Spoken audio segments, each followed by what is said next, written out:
I wonder how many dead one-planet civilizations there are out there in the cosmos. Maybe they're among us, I don't know. Yes, it's funny, the universe appears to be 13.8 billion years old. Earth, like 4.5 billion years old.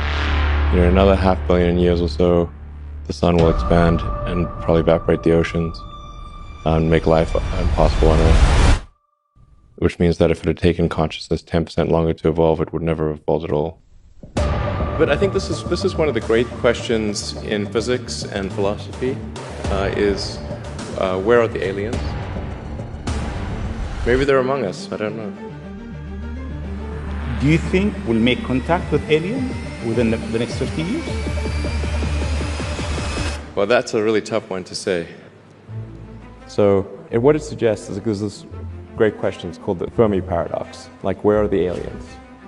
Like, if there are so many planets out there and the universe is almost 14 billion years old, why aren't the aliens everywhere? And this is one of the most perplexing questions. If there are super intelligent aliens out there, they're probably already observing us. That would seem quite likely, and we just are not smart enough to realize it. Any advanced alien civilization that was at all interested in populating the galaxy, even without exceeding the speed of light, even if you're only moving at, say, 10 or 20% of the speed of light, you could populate the entire galaxy in, let's say, 10 million years. Maybe 20 million years max. This is nothing, in the grand scheme of things. What are the important steps in the evolution of life? How do you decide that anything is important? I think the lens of history is a helpful guide here. Over time, things that are less important kind of fall away.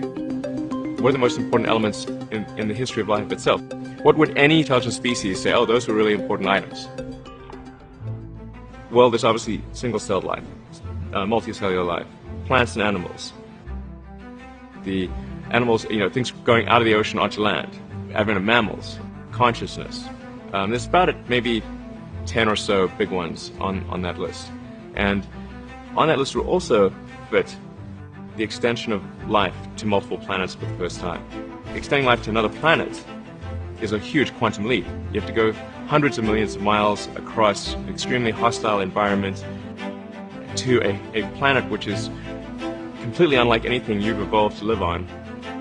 And that's just really an extremely difficult problem. In fact, I think it's an impossible problem without the advent of consciousness. So consciousness is a necessary precursor for that.